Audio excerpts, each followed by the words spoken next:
I'm going to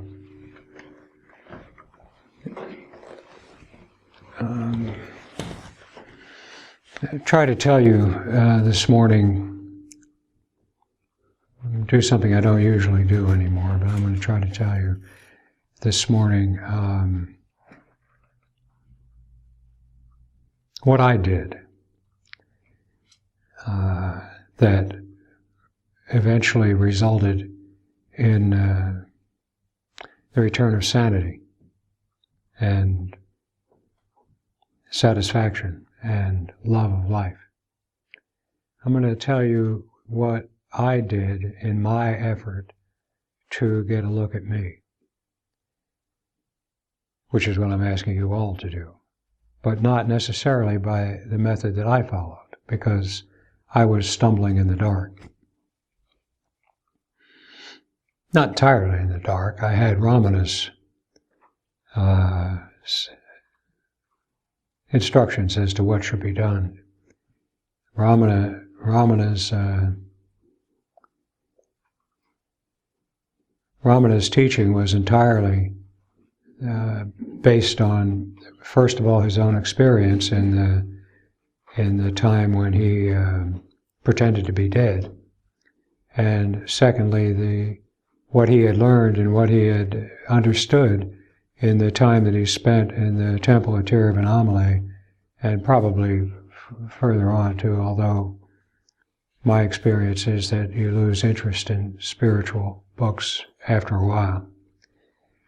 But what he learned about the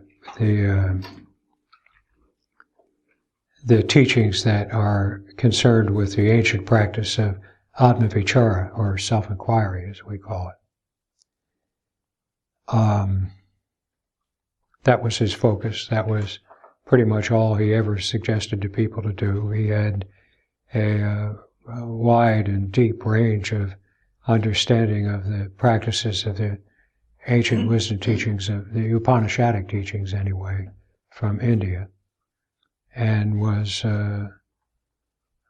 more than willing and able to be helpful to people who were engaged in that kind of a spiritual aspiration based on those Upanishadic teachings and the development of them over time. But the only thing he really wanted people to do was Atmavichara, self-inquiry. He, and again, I just want to set the context here, I entered into this effort, this attempt, in the aftermath of the collapse of my enlightenment. I use the word enlightenment somewhat ironically here, but the collapse of my enlightenment and the torment that followed upon that collapse, and my determination to rid myself of any hope whatsoever that human life was anything other than brutish and difficult, and had not very much satisfaction to offer. And as I have said before, I decided that Ramana was I was going to try to find what Ramana wanted us to do, because I felt that if I found that and did that then I could leave the whole thing behind. That wouldn't work, and I would be able to go ahead and live my life. And I had vague ideas of counterfeiting and things like that. I no longer had interest in robbing banks, but I would live my life as best I could. Ramana actually had quite a specific location that he pointed to as the place to look. Now, of course, I'm using my terminology now and not Ramana's terminology, but as the place to look. And that locale, that location, was very specific and had a long history of, in the Upanishadic tradition, of being the place wherein is located what they call the heart center. Now, this shouldn't be confused with Western romantic kind of ideas of the heart and the fullness of the heart, or the experience of heart opening or anything of the kind. The heart center in the Upanishadic tradition is the place from whence arises what is called the I thought. I'm going to give you a little refresher course here so that what I'm going to say makes sense. The heart center, and it has a name in, I don't know, Sanskrit probably that I can't pronounce, but the heart center is the place in the body from which arises the I thought. The I thought being the means whereby infinite reality attaches itself to the body and the mind and the individual existence. The I thought is not a good thing. The I thought is part of our difficulty and part of what leads us astray. It's what has come to be called ego and has come to be thought of as misidentification, and misidentification, of course, has come to be thought of as the problem that needs to be eradicated in order for us to be happy. The destruction of ego and the end of false identification with the body and the mind and so forth. I wasn't much interested in all that stuff, but that's just the way that this particular location came to Ramana. And the heart center is very specifically located in the right side of the chest, midway at the level of the nipples, midway between the nipple and the sternum. It's a very precise location, the heart center. And since it was there, that although it made no sense to me and I thought it was kind of wacky, since it was there that Ramana directed our attention, that was where I directed my attention. Right here, the heart center, the place from which arises the I thought. And I struggled mightily over, well, actually months of pretty much fruitless effort to fix the focus of my attention and hold it in this area of the body here, right here. And it's like midway through the body. It's in the center of the lung, I guess, is what it really is. So that's how I started doing the looking. I didn't call it the looking then. I called it self-inquiry or atma-vichara, or what Ramana wanted us to do, or whatever came to mind. But that's where I started the looking. I would struggle to hold my attention on that spot of the body, and as I held my attention there, the experience would arise of claustrophobia and confusion and neediness and all the other catalog of attributes of what we've come to call ego mind, or that thing, me, the me. That's what I used to call me, which wasn't so bad an idea actually. And my purpose in doing this, see, I had no idea what was going to come of this, none whatsoever. What I thought, of course, would come of it would be nothing, and then I would be cut loose from this whole idea that there was anything to get here other than whatever you could get and hold and have fun with. What I thought I wanted to do was to destroy that. I thought. To destroy the I thought at the location of its emergence. That's what I thought I was doing. That's what I thought Ramana wanted. That's what I thought the result, to be the result that Ramana wanted. And the act that would cause that result would be what Ramana had also very strangely or weirdly called getting ego by the throat. That was, by the way, one of the things that attracted me to Ramana, and was his idiosyncratic and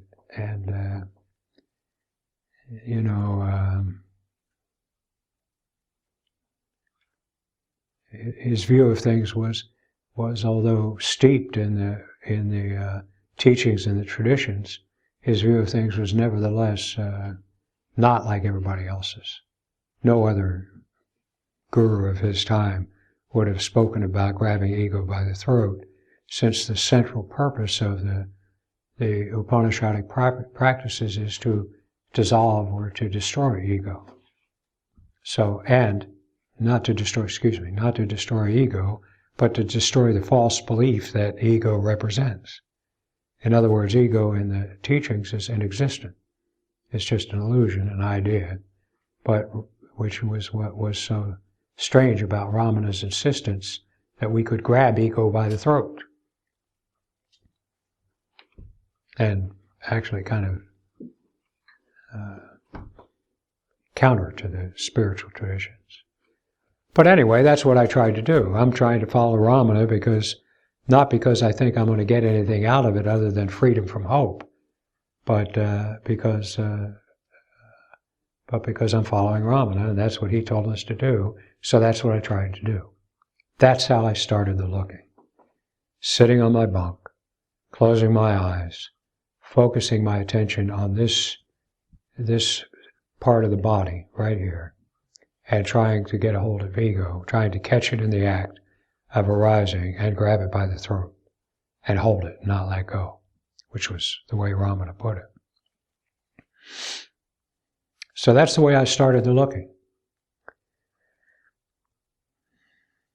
It was, as I say, several months that I would sit and do that I would conjure up, and it's obvious to me that we can.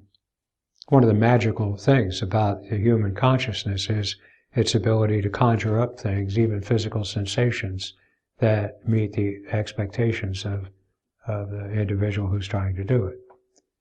So I would conjure up this feeling of infantile helplessness and neediness and claustrophobia and selfishness, and then I would try to hold it with a beam of my attention, and as I have said, you've probably heard, I used to say, die, die, die.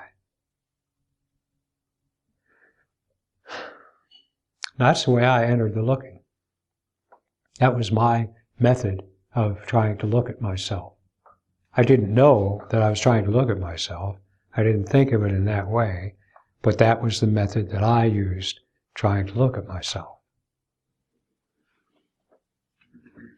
There's no way to get around it, no way to pretty it up, no way to change it. That's the case. Now, a lot of things transpired in the course of that effort, in the months that during which I engaged in this practice, I'd have to call it, this practice of, trying to kill off ego by focusing on the heart center and catching it in the act and so forth. There were many very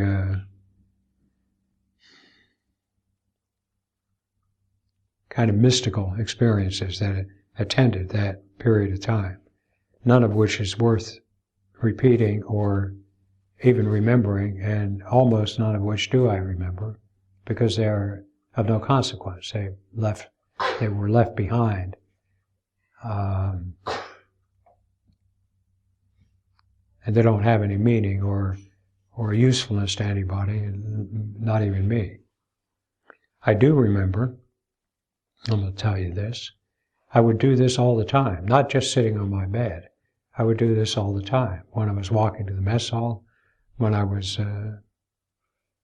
eating, when I was in the shower, when I was going to sleep, all the time, every moment that I could possibly do it, I was doing this looking, which I didn't think of as looking. And I do remember one particularly sweet and beautiful experience that arose from it when I was in the shower. I've told this story, but not often and not for a long time. I'm looking for the I thought to arise, you see. That's what I'm looking for. I am trying to get the I thought snuffed out, trying to get rid of it, trying to kill it off. So that's the context that my mind had set as what was happening here. And one day in the shower, actually, not to put too fine a point on it, but soaping my armpit, I remember it very vividly, I had this vision, kind of, that came, in which I saw the I thought appear. I knew it immediately as I saw it, and there wasn't anything bad about it at all. Seeing it made me lose all interest in killing it. And I saw it arise and kind of just very quickly, and maybe, I don't know what the duration is, because it wasn't my experience at the time, but very quickly it kind of sprung up and began to open and ramify and become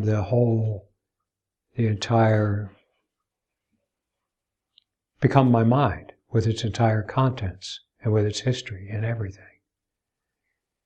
It just opened up like that, and then it kind of fell apart to the side like fireworks. It was like fireworks, except it wasn't shiny or anything, and it kind of fell apart, whereupon a new iteration of it arose behind it. I thought that was pretty spiffy.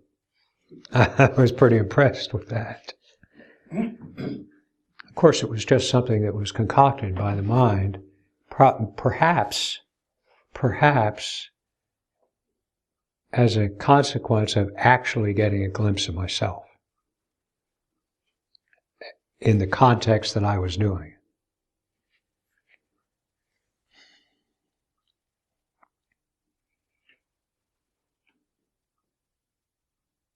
The first time that I am certain that I actually had the direct experience of me, I'm not certain about that. That could, we're capable of concocting all kinds of things, but it may be that was triggered by that.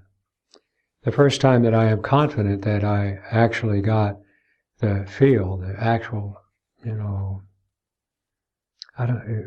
words really fall apart because the thing is there's so little to you, there's just not much to you.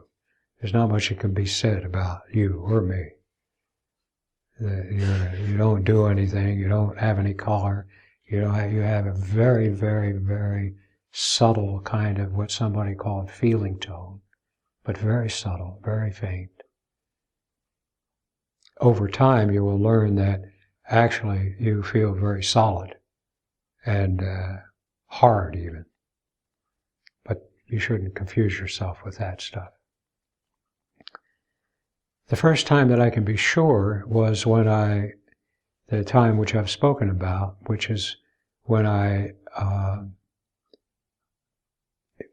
like this happened in the shower, and then things went on as they did, and I continued to try to do what I was doing. But when I was trying to, and I don't know what led me to this, but I was trying really hard to remember something about my childhood. And a memory appeared that was extremely vivid and sharp and clear of an experience I had. I think I was 8, coming out of a movie theater in the bright sunshiny day, out of a movie that had captured me in the way movies do. And as that memory appeared, it just hit me beyond all possibility of questioning or even making anything of it. It just hit me so clearly that what it felt like to be me then was exactly what it feels like to be me now.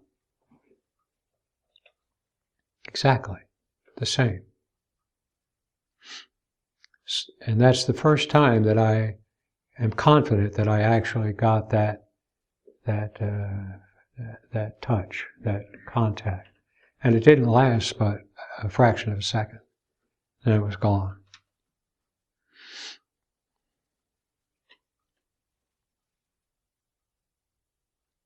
That I know.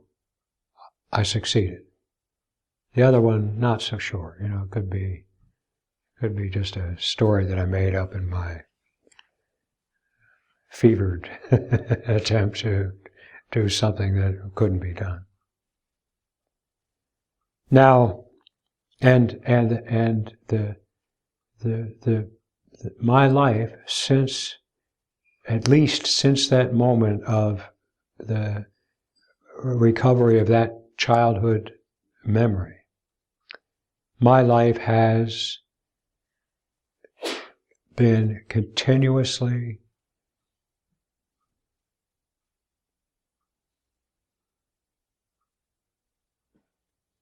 a continuous process, unguided by anything, of the really self-destructive and useless and insane points of view, habits of understanding, habits of reactive behavior arising in in certain circumstances, neurotic self-justification of stupid stuff and insane stuff. The whole array of the whole psychological array of things that constitute the human mind, that is colored by and shaped by the context of the fear of life, that is the only problem. And my life since then, and that was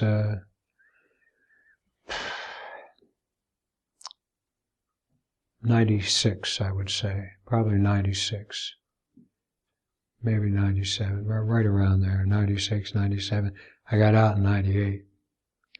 And my life since that moment, certainly since that moment of remembering that movie, has been a continuous and unabated process of the falling away of everything that made life seem so miserable and insupportably difficult.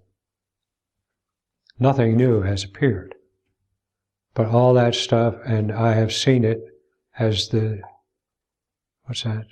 15 years. As the 15 years has unfolded, I have seen this process occurring continuously. Even today, it hasn't happened today, but I wouldn't be surprised if it did. But even now, I often see, and am quite delighted by, seeing that there is some neurotic remnant still holding out, like the Japanese soldiers on the islands, and long after the war was over, still holding out. But I only see it as it kind of falls away.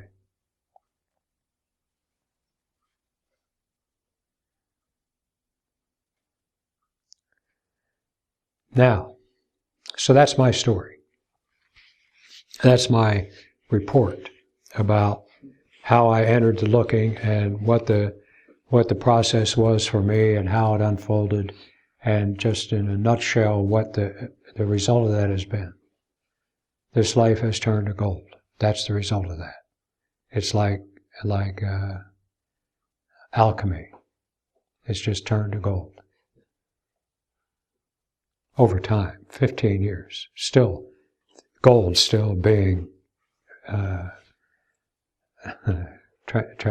lead still being transfigured into gold as we speak.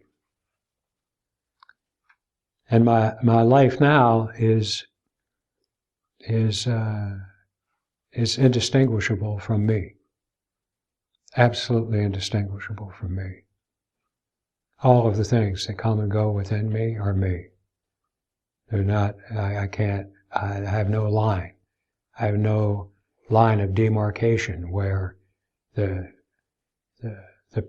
kind of pure me ends and the unfolding of human life begins. I have pain, I have physical pain from time to time. I have chronic pain in my foot. I have some bad habits that persist. I don't know exactly all of what they are. They're not tremendously neurotic, but they're bad habits that still persist. I don't know everything. In fact, I know very little. I think I know much less than I ever knew in my life. I get very confused from time to time. I get frightened. I have no background anxiety whatsoever. None. If anxiety arises, it's in response to a rising circumstance. And when it is resolved, it just goes away. I have no background anxiety. I have not lost the capacity to be fearful for things that threaten injury or harm or so forth. I mean, I am entirely human. If a truck comes bearing down on me, I get scared, right? In other words, I'm capable of operating as a human being in the human world and not off in some ethereal land where the physical difficulties of being human don't exist.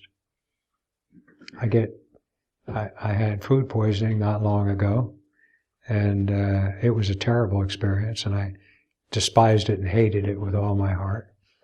I didn't fall in love with it or anything. It was ugly. In other words, my life pretty much is kind of the same as it has always been. Not the same in detail, because the details are always changing, right? But kind of the same as it has always been. I have good days and bad days. I haven't had a headache in a long time, but I have, stomach pain sometimes. I have this chronic foot problem. I have things that I bitch and moan about it from time to time. But in all of it, my relationship with all of it is satisfied. Completely, deeply satisfied. It's all very interesting.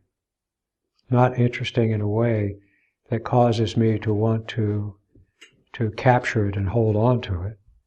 It's interesting even in its unreliability. Its unreliability is interesting. The life is interesting. There's nothing to compare with the experience of being alive. I don't think. Experience of being alive in a human life. Nothing compares with that. No amount of mystical states. I've had mystical states, and I have loved them, and I have no problem in saying that they are really wonderful.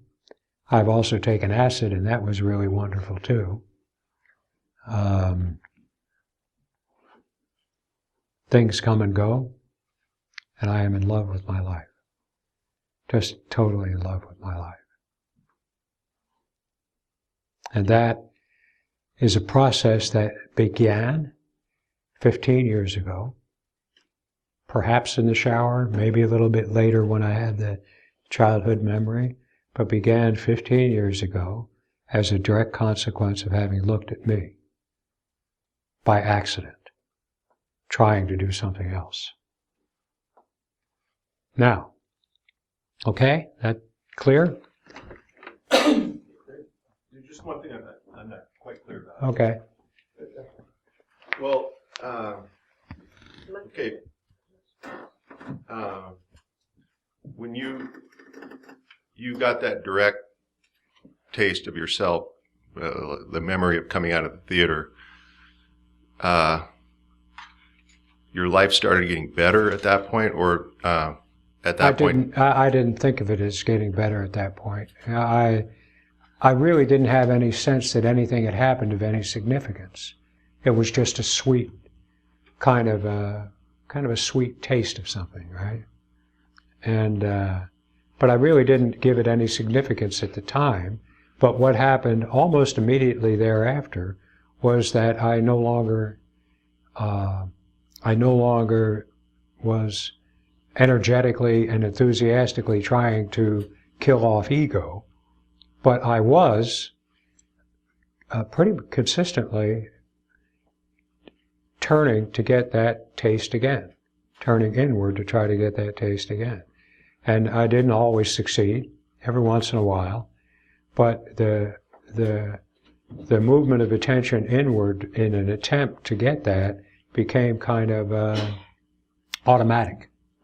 So that, and that's one of the reasons why, one of the things that I point to as a pretty reliable confirming sign of success is that you keep trying to do it even if your sense is that nothing is happening or has happened. And I became quieter, like kind of, like I wasn't engaged in that, intense, enthusiastic, spiritual effort to kill off ego or anything. That just all went away. It wasn't any insight that did it. It just disappeared. And I kind of felt a little bereft by its absence, right? It just went, left me behind. And I actually kind of lost interest in all spiritual stuff at that time. My antagonism and antipathy towards spiritual aspiration at the time came from what had happened to me as a result of following it. And but my interest in it still remained. The interest of my mind in it still remained, and then it went away. But I thought you went through a period. After that, where you were miserable. Where it was right, and 6 how, years, 4, 5, 6 years. Right, and how that started. I mean, I see it now as part of the process that has led here. It's unmistakably part of the process. But that began as all of my interests in things to do or try to become or try to understand and so forth began to fall away. I felt like I was losing something really important. And I tried to not have that happen. And there was a time, and this business of turning attention inward, there was a time when it became for me I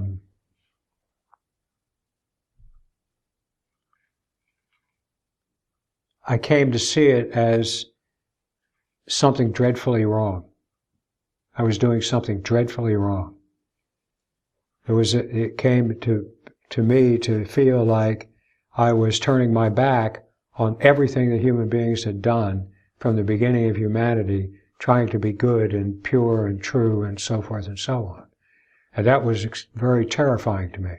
It just kind of froze me in terror. I really felt like I was going to the devil. I don't know how to put it any more dramatically than that. And that persisted for months. That kind of relationship with what was happening, I was continuing to try to get my attention deeper and deeper inward, which I didn't even know what I was doing. But that's what I was trying to do. And the more I tried to do it, the more I felt like I was doing something sinful, evil, wicked, really. But I couldn't stop it. As time went on, the sharpness of that terror began to fade, right? But still, the context of understanding that formed my point of view on the world was filled with regret and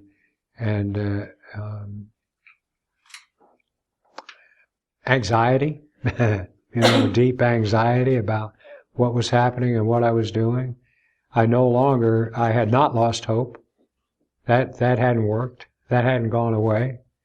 There was this idea that was in me that maybe I was actually going to get enlightened now. Maybe this was actually going to be the road to self-realization. And then that was immediately met with, other neurotic denials and, no, you stupid. I can't use the language here that I used in the actual practice of looking at myself at that time. But yeah, and that went on for months. And as that began to fade, and it began to fade shortly before I was released, the effort to look began in 96, and I was released in 98, in April 98. And that whole period of feverishness and kind of existential terror and so forth, that began to fade close to the time that I was getting ready to be released. And what replaced it at that time was a kind of dullness, a kind of dullness and lethargy and lack of the feeling of aliveness and so forth that is actually our actual nature. Kind of depressive. Yeah. Well, it just brought up a question, and so I just raised my hand. Okay, let me finish what I'm doing here. So that I don't know if I told it, I think I told the story here, but when I was released from prison, I'll tell it again. When I was released from prison, I didn't believe they were going to release me. I wasn't at all sure that there weren't for one thing, I wasn't at all sure that there weren't other sentences that had not been completed for the state of Washington. And I just didn't think they were going to release me. I couldn't picture any set of circumstances that would make them release me based on the mere technical fact that my time was over, right? Because it wasn't over, right? I was released on mandatory parole because I'd completed 2/3 of my sentence. And they could have always taken good time. But I really didn't think they were going to release me, and I really didn't care. Just didn't care. And this was a period that would probably be described as depressive. I wasn't interested in much of anything, and I've never had that experience in life, ever. That was a brand new one. I've always been, like crazy and neurotic and trying to convince myself that I had things together, and that all takes a lot of energy. It takes a lot of work to keep that going. And then that all went away, and it left me kind of just, well. So you had lost hope. I guess I had, yeah. I guess I had. And then the day I was to be released, they took me to receiving a discharge and put me in a holding cell, which is routine. I was going to be driven to the bus station by a camper, a prisoner out in the camp, right? And I'm sitting in the in the holding cell, and the head of the receiving and discharge department came in, and this was like 6 o'clock in the morning, which was not common for these folks, and had my jacket, which is like this huge thing, my jacket's big. Jacket is your files. And he went through every piece of paper in it. And I just sat in the holding cell. It took about 2 hours. I sat in the holding cell, and, well, they're probably not going to let me go, but I really didn't care. I really just didn't care, which was very strange. And then they released me. And the guy drove me to the bus station, and my friends from Boulder, John and Rob, picked me up. I was supposed to be getting on a bus, but we had made arrangements that they would pick me up and drive me to the halfway house in Boulder. The prison was in Florence. And then I was taken by the sheer amount of things going on outside of the prison. I mean, just walking down the street or driving in a car, there is a lot of stuff happening that doesn't happen in prison. So I was kind of taken by that, and things settled down, and one thing led to another, and here I am with you. So that's how it came to me, and that's how it played out for me, and that's how it unfolded for me. And what was your question? Should I go here? Please. John, when you were speaking about, when you realized you didn't really care whether or not you were going to be released or not, it kind of, I kind of realized one thing this time around my, say, neuroses, any neuroses that I notice come up. It almost seems as though, because they've come into my awareness more, the seriousness of the nature of the neuroses isn't a big deal. That's right. I really don't care, to tell you the right. truth. That's right. Whether or not what this neuroses done, because number one, I know there's nothing I can do about it really anyway. It's just going to play itself out somehow, some way. I mean, I just continue to look at myself. And I just felt that was sort of surprising to see. Yes, that is a surprise, but it's my experience too. And I haven't really thought about it, but it is my experience too, even now. When I tell you that there are still neurotic behavior patterns or reactive behaviors or reactive relationships and so forth that come and go from time to time, I don't care about that. They actually don't do any harm. They don't act out or anything. They're just thought forms that come. And that's the case, and you all find that to be the case. The things that in the past may have seemed to you to be critically wrong or important or really need to be fixed, you'll lose interest in them. It's a matter of losing interest, I think. The other question I have, or clarification, is around the last time I was up there speaking with you, just a couple of days ago, when I mentioned about reading your book through about 5 or 6 times, and every time I read it, it seemed as though I would then become more involved in the in looking at myself. I would, Mm-hmm. and but it wasn't. It's never been something that I've been trying to make happen. It just sort of happens on its own. I'm reading your book, and the next thing I know, I'm looking at myself a lot every day. And this goes on for maybe 2 or 3 months. The book's gone. Yeah. And then I noticed that there's a slowing down of looking at myself. I just wanted to get this clarified because it's been kind of coming up. And then I just noticed that this desire or whatever it is that gets me looking at myself seems to fade.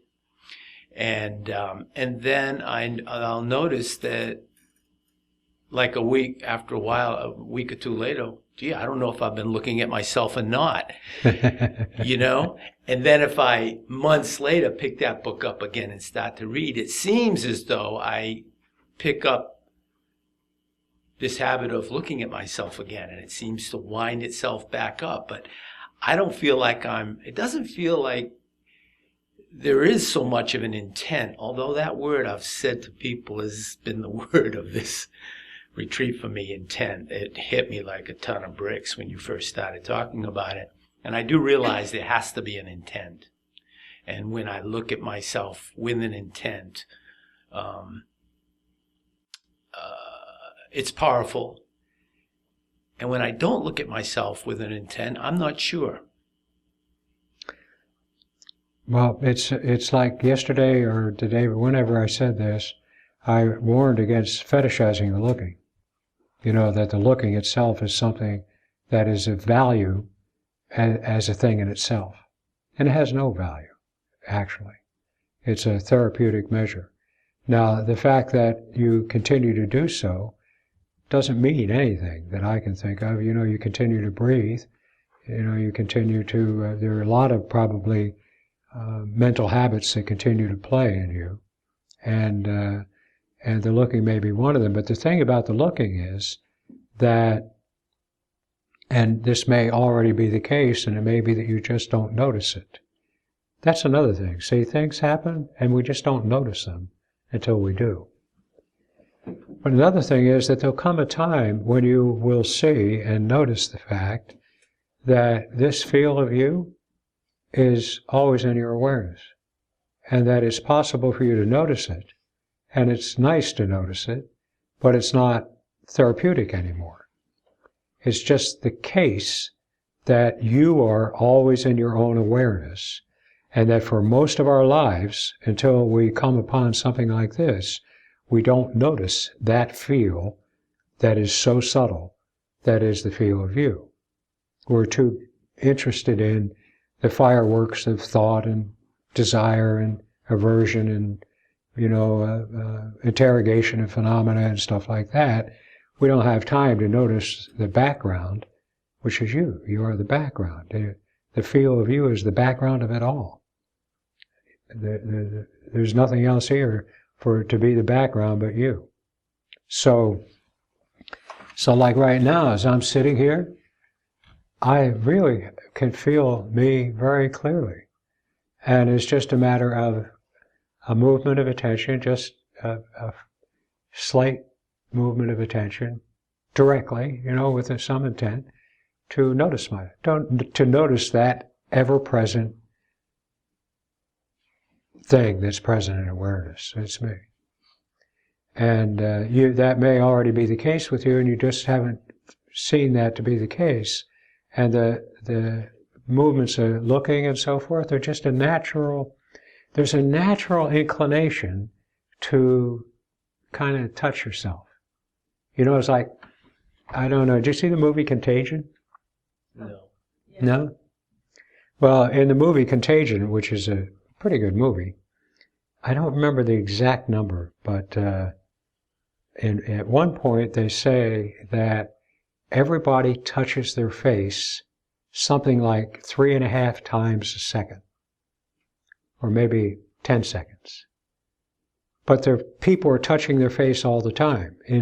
And whatever the number is, it's like outrageous. It's like you don't think that could possibly be true until you start noticing how often you do touch your face, right? And then you begin to see that probably is the case. That's probably the average, 3.5 times over each whatever period of time.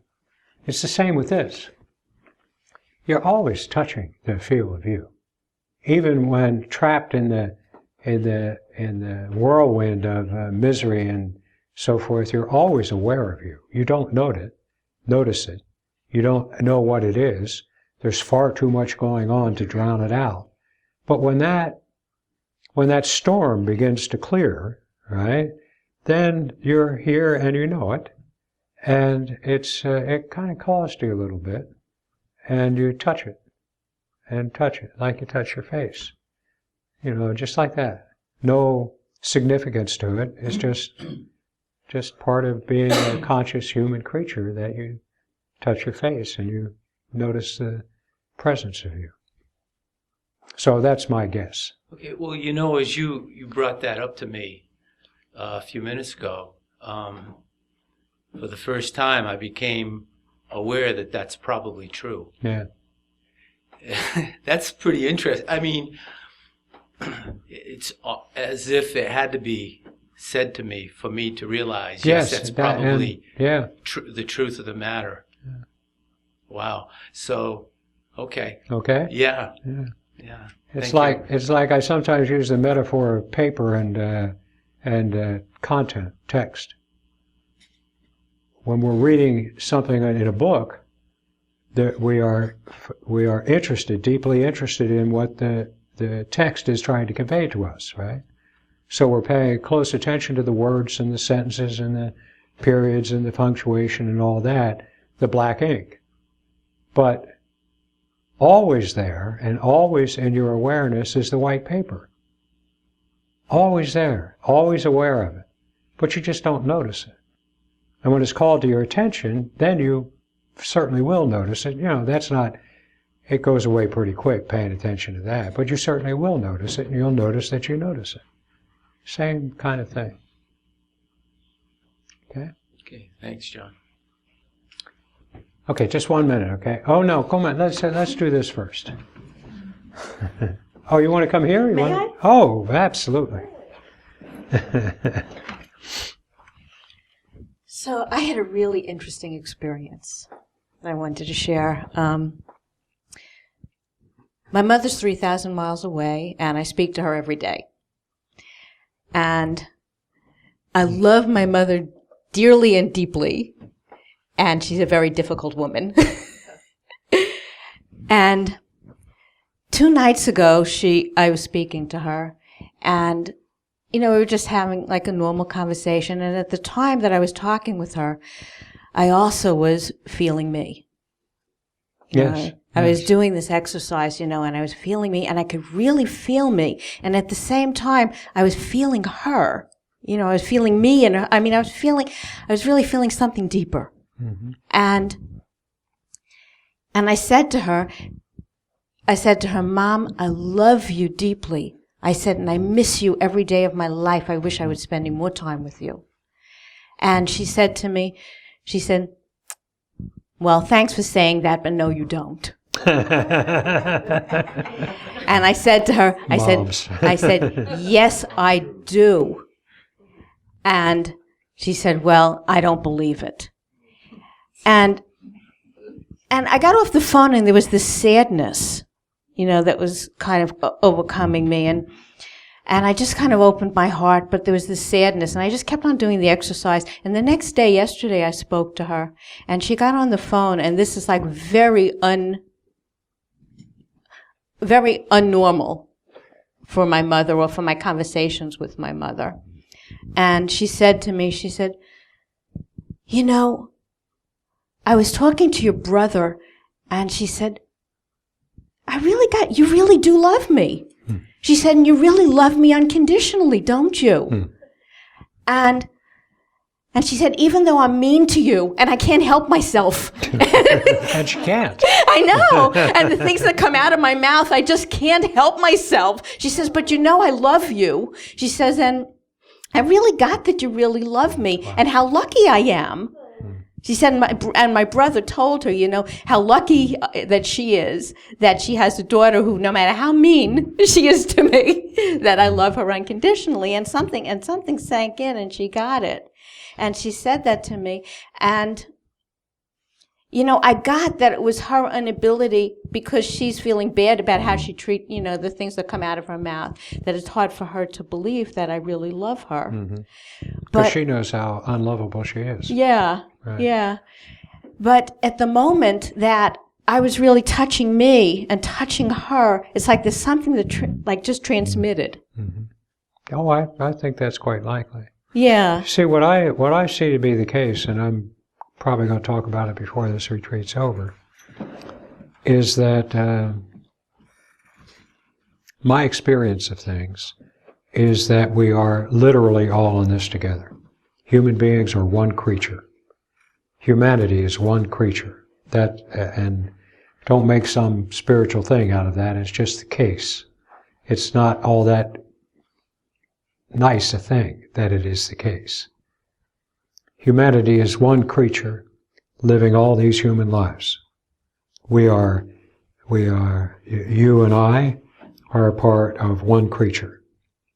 Now, what feels like me is exactly the same as what feels like you. There's absolutely no difference between them, because they are not two iterations of a similar experience, but because they are the same thing. The ground of all human existence is the same. It's me, the same. Now, the seeing this is consistent, of course, with what a lot of people have said for a long time, except in language and in a context that makes it very difficult to hear or to do anything about, because it seems to call on us to become, caring and compassionate and loving and so forth and so on, which for most of us is a bridge too far. Right? We can want to do that, we can want to be that way, but just like your mom, it can't happen. When of course, the entire array of self-destructive and self-hatred and all of the stuff that the fear has generated within us is caused by the fear of life. When the fear of life goes, then that whole sense goes with it. And the whole sense that I have kept so firmly in place for my whole life of me as an individual, separate entity that has no contact with you whatsoever, except if I'm in your presence and like listening to you and hearing you and interpreting what you say based on what I want, what I don't want, what I think is right, what I think is wrong. When that goes, that all of those things operate to create what tries to be an impermeable boundary between me and you. But that's impossible. That's why we get so miserable and why we get so hateful with each other. Because it's actually impossible, since we are actually the same creature. When you touch what it feels like to be you, you're touching exactly the same reality that is me. Exactly the same. Not two iterations of the same, right? So once the fear of life begins to fade, well, it doesn't fade. The fear of life just goes. Its effects last for some time, and they can be difficult and hard to manage and so forth. But the fear of life just goes. And one of the downsides of losing the fear of life is that the boundary between you and I is revealed to be actually extremely porous. There is a boundary, and it's a good thing, and it allows us to be self-conscious in the way we are and to live life as individuals, which is a magnificent reality. But it's very porous. Mm-hmm. It's made up of thought form and so forth, and it's very porous. So when you're here now, if you're filled with misery, that's here with me too. And that's what's called compassion. I mean, that's not what's called compassion, but that's what compassion actually is that commonality of the way in which misery can pass over those boundaries between us. And that's why we become so enthusiastic about protecting my space, and this is me, and don't intrude on me, and don't do this is me.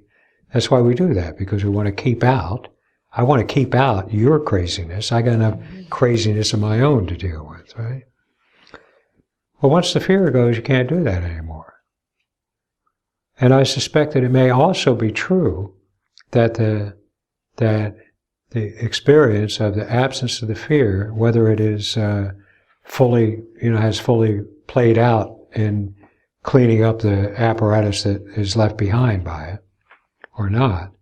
But the absence of the fear also, similarly, there is a communication of the results of that across the boundary between you and your mother. Mm-hmm. So, to make a long story short, I think you're right. I think that it would, and it's not. But the reason I try to. Go ahead. Are we live now? Here's Johnny.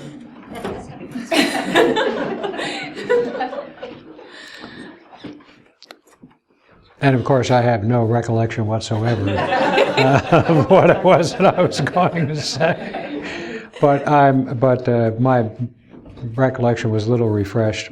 Linda, right? Yeah. We were talking about the commonality that me is the same for everybody. By which I don't mean that it's the different iterations of the same thing, but it's actually the same thing. The me is the same. My me is your me. This could get really silly. You know, when I was talking to And I know you're talking about your mother and how she seemed to be unexpectedly affected by your conversation with her, and and in a good way. And I pointed out the fact that we are all the same. We are the same creature. That when we are afflicted with the fear of life, I know probably the people listening to tape already know what we were talking about, but I'm going to bring us up to date anyway. And if need be, Carlin can edit the video. And about the fact that when we are afflicted with the fear of life, that we put a great deal of energy into protecting our boundaries. That's mostly what we're doing, is protecting our boundaries. We're watching, and our boundaries are imaginary anyway, but useful. It's what makes us able to act as individual creatures with individual self-consciousness. But they're very porous, and when we're afflicted with the fear of life, all we're doing ever is interrogating phenomena that arise within our local field of consciousness, our local mind. And so we're always watching the boundaries, and the idea that there could be a common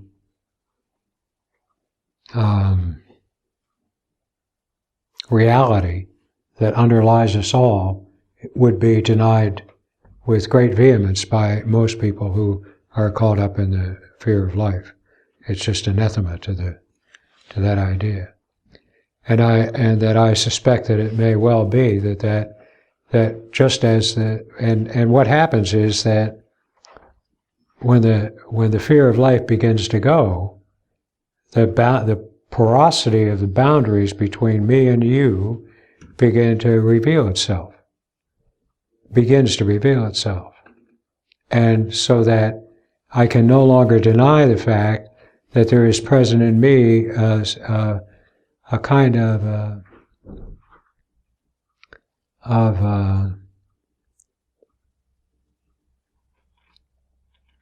discomfort when I am in the presence of people who are afflicted with the fear of life. And that discomfort is what is called by the name of compassion. It's called by the name of compassion because compassion literally means to suffer with. It doesn't mean to be a nice guy, it means to suffer with.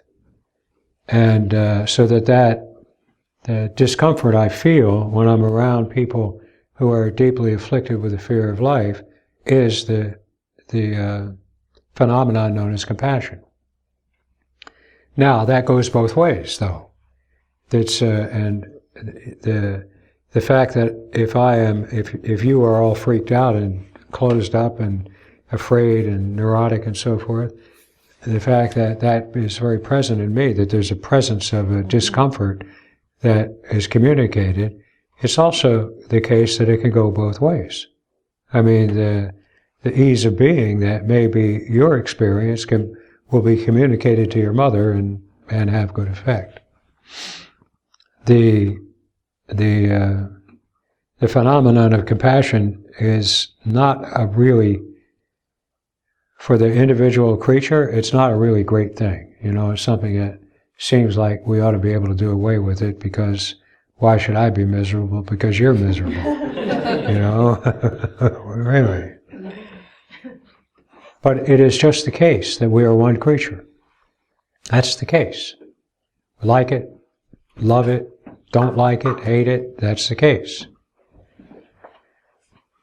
It's that gives rise in people who have stumbled upon the natural state. The natural state is the state in which the fear of life is absent.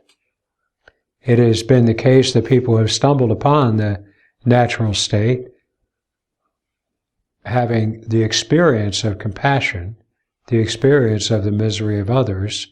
Generally speaking, they have taken one of two routes in response to that. many run for the hills, hide out. Ramana tried that. Ramana tried hiding in caves. He took years to track that guy down and, hold him in one place. Some have crawled up in trees and thrown rocks at people who come and try to be close to them. And of course, we've woven all these stories into a whole kind of liturgy of crazy wisdom and things of that nature. But mostly it's just that they didn't want to be around us. I mean, we're not very nice to be around. When you don't have the defenses, you can't do anything about it. You can't go shields up. You got to get away. And the other response, of course, is to try, without much success, to bring to people what's needed in order for them to themselves to be rid of their own misery. And I can tell you from personal experience that trying to do that is extremely difficult. It took me, again, I'll say it again, 12 years before I actually came to the point where I had a sense of confidence that what I was saying was close to what I wanted to say and close to what might be helpful to people who heard it. So that's all I was going to say about that. Thank you.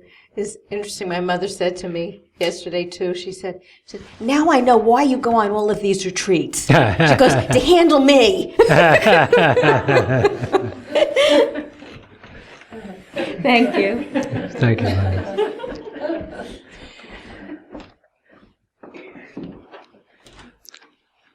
Now, the other thing that I'm just going to say probably one more thing, or cover one more area, and then I will leave it up to you guys.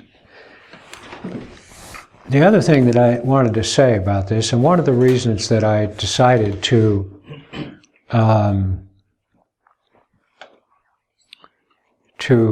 once again try to communicate what my experience was and what actually I actually did in an attempt to rid myself of hope, and how that led to the opposite, because now I'm filled with hope and sanity and fulfillment and an end to guilt and an end to any of that stuff. It's because of this. I chose a particular location in the body as the target of my attempt to, look at myself, although I didn't know that's what I was doing. I already told you what I thought I was doing. I chose a particular location in my physical body as the target of that effort to find what I was looking for, because Ramana had said that that's where it's to be found. And as a result of really strenuous and enthusiastic and energetic effort to do so, the process began which has led me here with you in this room. Now I have heard from the reports of people, not only the reports of people that we now have recorded, people who are, we've solicited reports from, but reports of people in meetings and online meetings and in emails and the forums at the community center. I have heard a variety of suggestions as to where in the physical body or by what physical mechanism the looking was attempted and came to success. Turning the eyes backward in the head, I think somebody, the stomach, or, like different things, and actually a great variety of locales identified as the proper place wherein the field of view can be found. As I said, I looked at the heart center, the ancient view of the heart center, because of Ramana. And that too is just one more thing that's being said about that's where you should look. except that I'm not telling you to look there. I think that if I told you to look there, it would probably work.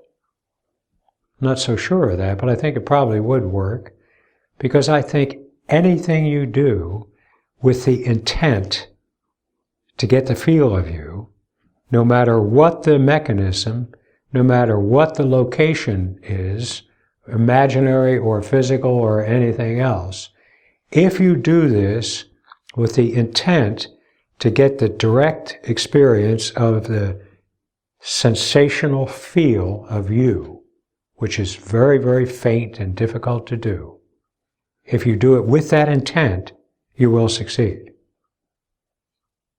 But if I also am somewhat concerned that if you take my report here of my effort to look here in the heart center as the proper place for you to put your attention in trying to find you, I fear that you may have a hard time. You will succeed. If you're looking for you, you will succeed. But if you think that the particular locale or the particular mechanism of conscious effort is of any importance to the attempt to get the direct experience of you, you will have a hard time. And that's why I started that story, was in order to suggest to you that you should take the idea that there's some particular mechanism or some particular point of the body or the head or anything else as the right thing to do, as the way in. You are everywhere. Everywhere.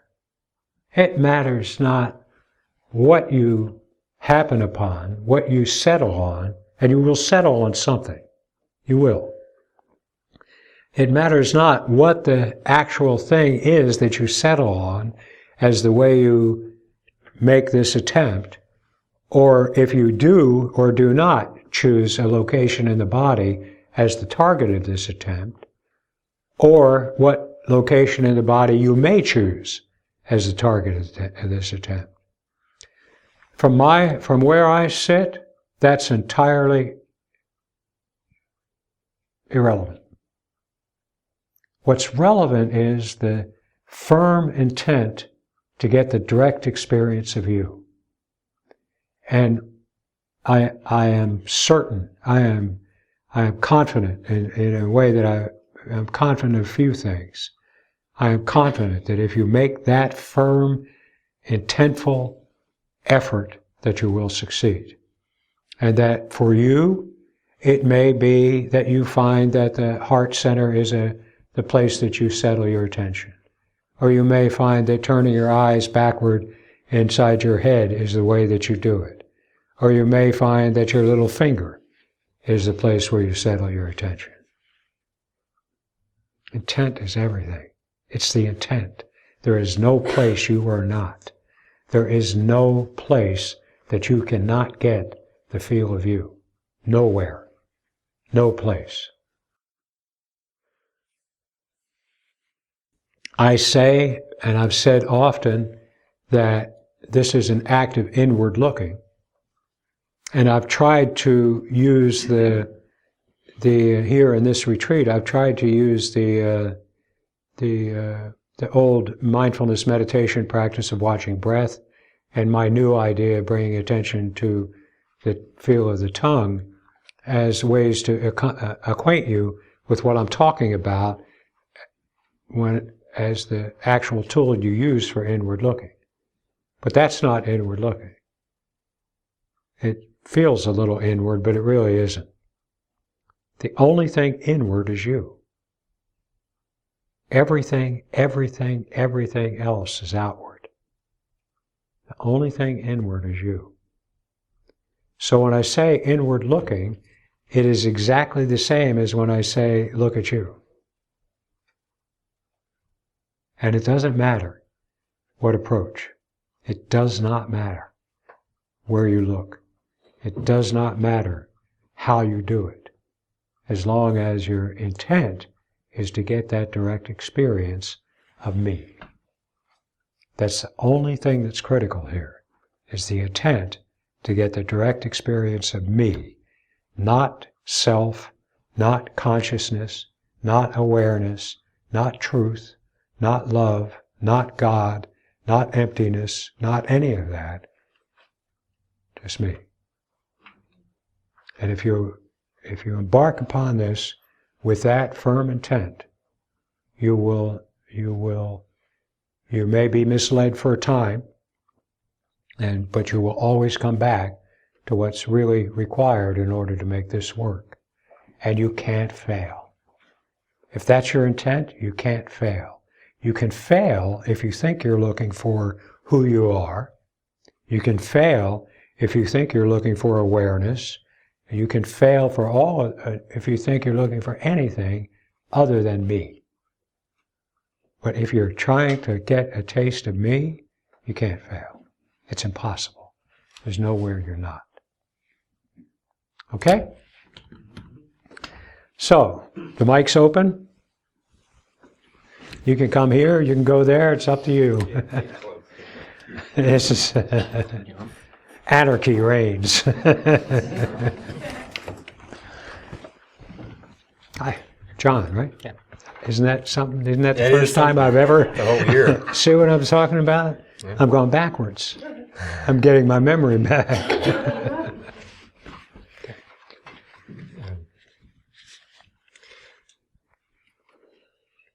I think I want to ask a question around collapsing the distance between what I'm looking from and what I'm looking at, or that porosity you were speaking about of between you and me.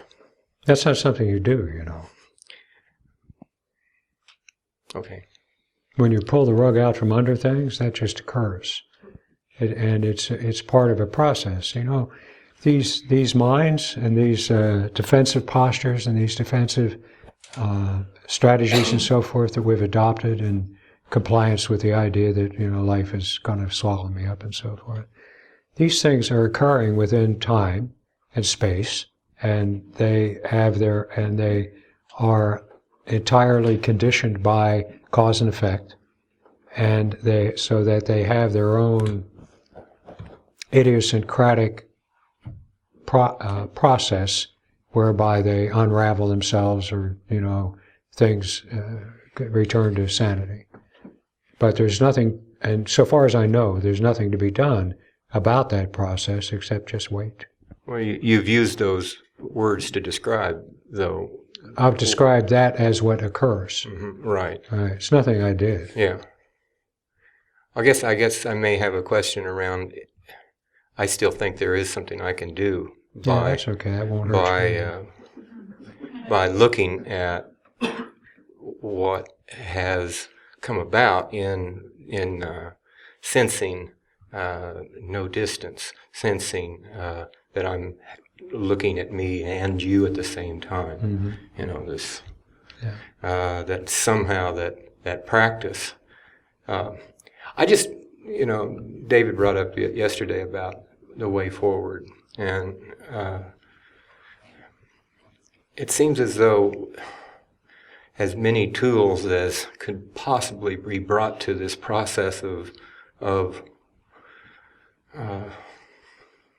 reducing this gap between us. You know, and I understand the compassion thing too, because it's also what I don't want. It's a double-edged sword. Yes, I understand that one. It's a bitch. Yeah, it hurts. It's no handle on that sword. Yeah. But, you know, whatever tools could possibly be brought to bear. This is interesting, and it's something I agree with. And let me try to be clear here. When the looking begins and the fear departs, right, then it turns out that there actually are a number of tools that we have misused in the past, trying to find freedom and an end to misery and so forth, which they can't produce. But there are a number of tools that that exist within the spiritual realm, within the realm of psychotherapy, within the realm of philosophy even, that can be brought to bear now in the absence of the fear in a way that they are, the power that they have, which is limited, can be put to good use. An example of that is the fact that if an experience is, and this is just off the top of my head, if there's an experienced presence within you, the fact of the matter is that if you rest your attention on that experience, it'll disappear. It's just a case. So that particular technique can be brought to bear to good effect in a mind that's free of the fear of life, whereas in a mind that's still afflicted with the fear of life, that technique can be just more misery, a recipe for misery, because I'm trying to dissolve a negative feeling, hoping that it'll never come back again. I'm looking for that sweet kind of hit that I get when everything disappears, right? And thinking that that's going to be that's what I really want. So the same technique in a mind that's afflicted with the disease can cause more misery and more confusion. In a mind in which the disease has departed, can be actually quite useful in hastening the process. So I agree with you on that. But I want to be real careful about it because it's so, I don't want to confuse people who still are looking for a solution to their lives by offering those things and speaking about them all that positively. But I do, and I speak about this often, I do think that they can be put to great use once the actual problem is gone. Yeah, that's what I think I was referring to, because recently I have heard that, we need to utilize talent that is available. Skill sets and so forth. And, I don't claim to be free of fear still. You probably But, are. It goes very quickly. It goes I before sense you know that it's there gone. are It's just- areas that could be put to use. I don't think anyone is going to be totally well as this process evolves somehow. Yes, you get totally well. I'm pretty close to totally well. Well, you're a rare dude, Ben. Well, yeah, but here I am. Okay. And I didn't know what I was doing. See, now, we're in a situation now, and I'm not trying to promote myself or anything. I don't go for that. But now, because of the fact that for whatever crazy set of circumstances that has led to the possibility of bringing this to the world in a way that it actually can be heard, now that there's that possibility, and now that I have the experience behind me of now 15 years or so, or more than that, many years of involvement in the process, and now we can be helpful and do something useful.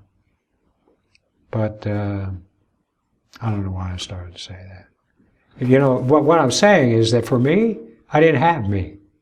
I didn't have the experience that I have, right? I was on my own in the dark, flailing about, trying with everything I could try to make things work and to, all of that stuff, right? But now we don't have to go through all of that. I agree with that. We really don't have to. Everybody doesn't have to go through all of that. And I am persuaded, I'm really confident that when the fear of life goes, the end is certain. I'm really confident of that.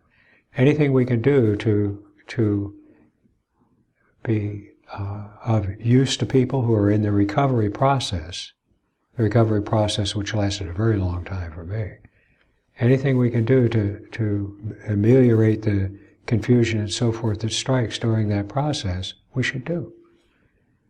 But it needs to be done with real clarity about the limitations of what these techniques can do. You're saying to help get back on a level playing field Yeah. and then recognizing that the fear of life still may be very much a hold of us. But, I know a lot of people who work with a lot of people doing a lot of different things, and they basically are doing just that. They help people get back to a level playing field. I had to stay in 12-step program for a couple of decades to 12-step kind of be program in has on been a very level helpful to playing people. field. But and see now this is interesting because here's the distinction here. The 12-step program and many other programs actually that have come into being over the years are extremely helpful in ameliorating the effects of the fear of life. Of bringing people to a different way to be neurotic than getting drunk or doing drugs or all of the ways in which the 12-step programs are helpful. And I honor that, and I'm really I see that for the value that it has. But within the context of this community of people who are ridding themselves of the fear of life and going through the process of that begins with the end of the fear of life. Within this context, I, for example, would not suggest the 12-step program because it just is irrelevant to what the actual problems might be, right? But I might recommend like looking at things and seeing them vanish, things like that, right? So that in the entire bag of things we have come up with, psychotherapy, the 12-step program, all those things, right? In the entire grab bag, there are, like mindfulness meditation, vipassana, a lot of things. Within that sack of things that we have come up with trying to make ourselves be able to keep going in the face of what seems to be a vicious and unforgiving universe, there are some that might be helpful to us, but not all. So that it takes some discrimination to see what could be helpful and what isn't helpful. I also think that as the fear of life departs, when the fear of life departs, that the appeal of things that are not helpful won't be as strong. So it's not like, oh God, we might screw people up, but we have to be careful. We have to be conscious and deliberate about the things we do in this process, and so that it's actually helpful to people. What I want to have happen, and what I think will happen, I want every human being, 7 billion of us, to hear of this, just to hear of it, not even to know what it is that's being done, but just to hear of it.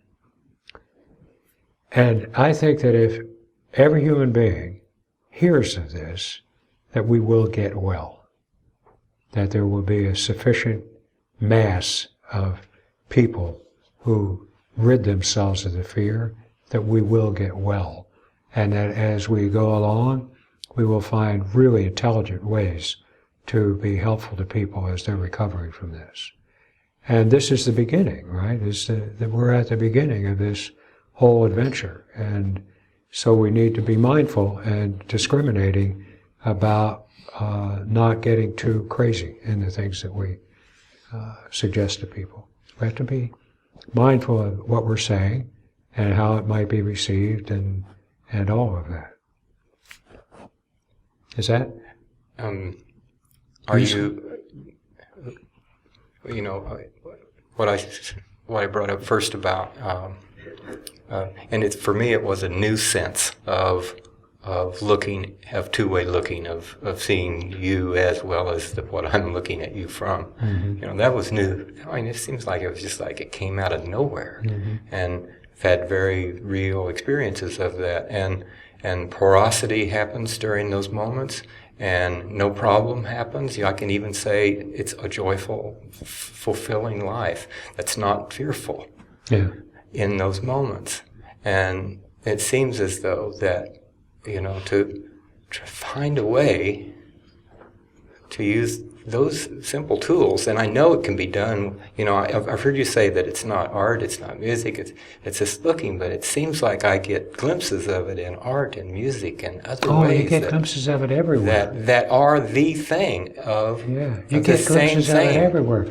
You get glimpses of it in the spiritual teachings, in religion, in art, in music, in drama, in sitcoms, in advertisements, in cartoons. Yeah. I mean, really, I see what I see to be the case is that we all already know this. How could we not know it, right? And that clear perception is just kind of covered over by the symptoms of the fear of life. But it always breaks out. I don't care where you look. You look at an advertisement, and you might very well see a glimpse of exactly what we're talking about, because this is the natural state. It is the natural state. It is already the case. It is the natural state that is being experienced through a sickness, an illness. But this is the natural state, yes, and I see it everywhere.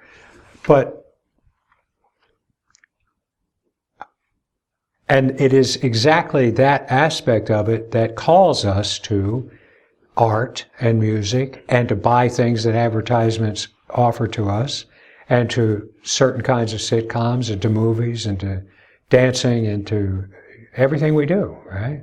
It's that calls to us, that the kind of glimmer of reality that calls to us. But of course, it's all covered up in the misery of the artist, and the intent to cheat us out of our money, and the search for fame and fortune of the actors and actresses and playwrights and so forth and so on. So, yes, I agree with you. I don't, and I don't have anything, I certainly don't have any objection to calling attention to those things. I don't,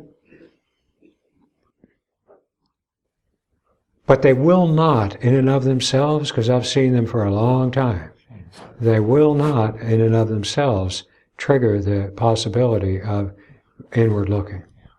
They can be referred to once things are underway. You know, look at that. But they won't in and of themselves trigger that process. They are entirely created within the context of the protection of that process.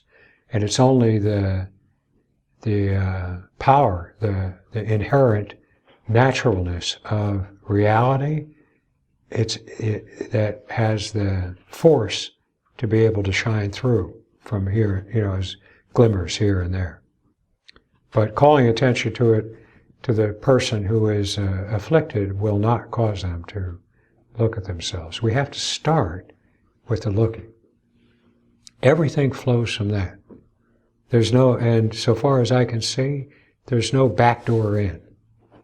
You know, it takes that intent, the intent to get the experience of me, not the intent to see how wonderful, you know, these things are that glimmer through the things that we've done, but the intent to get the experience of me. And once that happens, then all of those things begin to shine in a new light, and we are actively seeking help from artists and musicians, and you know, we have a guy now who we have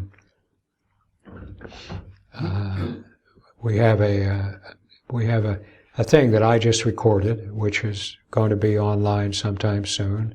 We're going to make a video out of that also, and and we have a guy who is trying to compose some music that might be, like useful in that as we do that.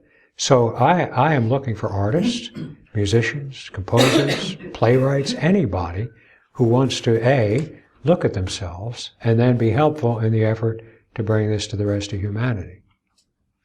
So, are you one of those? Maybe. Good. Maybe. Yeah. I want to be. Yeah, well, there it is. So, what's happening now, and because of the sheer extent of our ambition here, right? I mean, it almost sounds absurd to say that we want the whole human species to hear of this. But it's not actually so hard to do, really. Not now, not in these times. It's not so hard to do. But it requires focusing that, what's the word? Intention. Huh? Intention? No. Yes, right. Focusing that effort on the internet.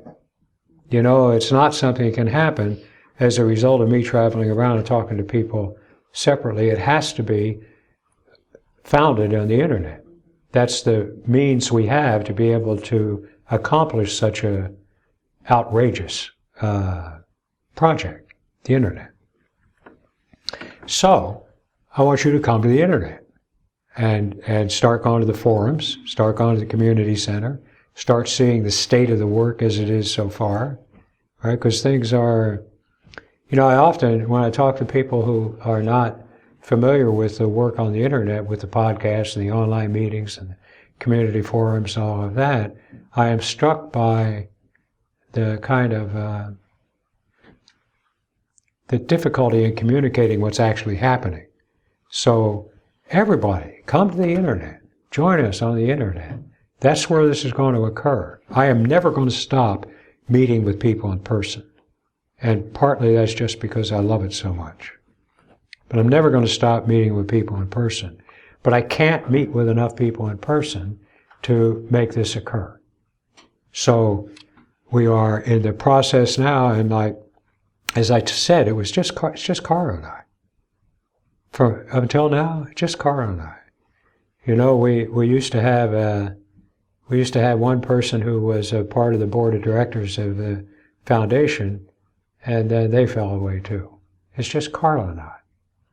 Carl and I have done everything that's been done to bring this to the world. Carl and I have done. Sitting in the office upstairs in our house, which is the headquarters of the River Ganga Foundation, and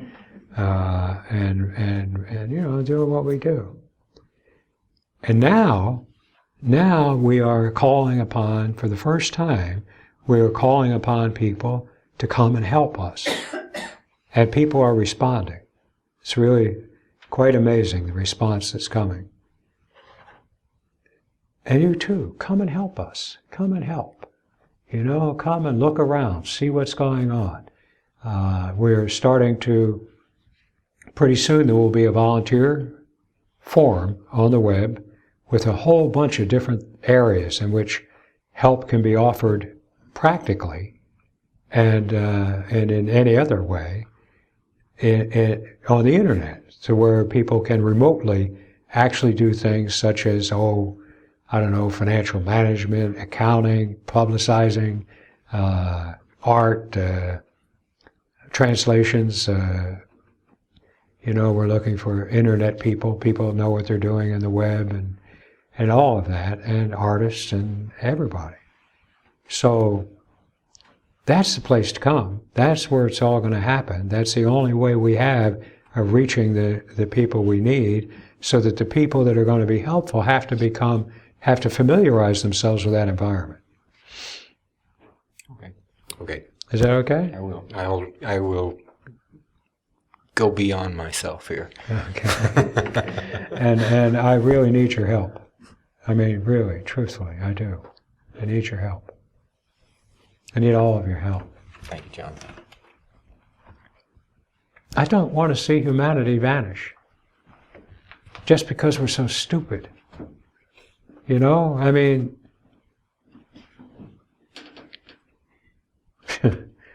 the old, what is the old poem? What a piece of work is man. And countenance like an angel. I don't remember the whole thing, but what a piece of work is man. Humanity. We are so unique in our corner of the universe. The human consciousness, the human mind is unique in this corner of the universe. We don't know about other places, other realms, other dimensions, and so forth and so on. But here and now, on this earth, on this planet, we are unique. We are something that has come into being accidentally, as a result of the blind work of natural selection. It may be that self-consciousness itself is just an accidental thing that we've carried along, even though it has done us not much good in survival and so forth. It just didn't do us much harm, it hasn't done us much good, but self-consciousness in a human being is vibrant and vivid and alive in a way that I doubt that it is in any other sentient creature. Some may come close, but nothing like human beings. It's the very, very sharpness and strength of our self-consciousness that has led us to believe in and remain infected with the fear of life. It's because we know we're alive that we're afraid of life. The fear came from whatever it came from, but what maintains it is the fact that I know I'm alive. I know I'm here. I know that I am. That's what maintains the fear of life. The very same thing that gives us prospects and possibilities beyond our imagining. This self-consciousness. And we have run a race, and we have gotten to the point we're about ready to go over the cliff. And who knows, maybe here comes in the nick of time the cavalry. Talk about a bunch of mixed metaphors. So, we're going to hang it up now until this afternoon, if that's okay with everybody. So nobody has anything pressing. And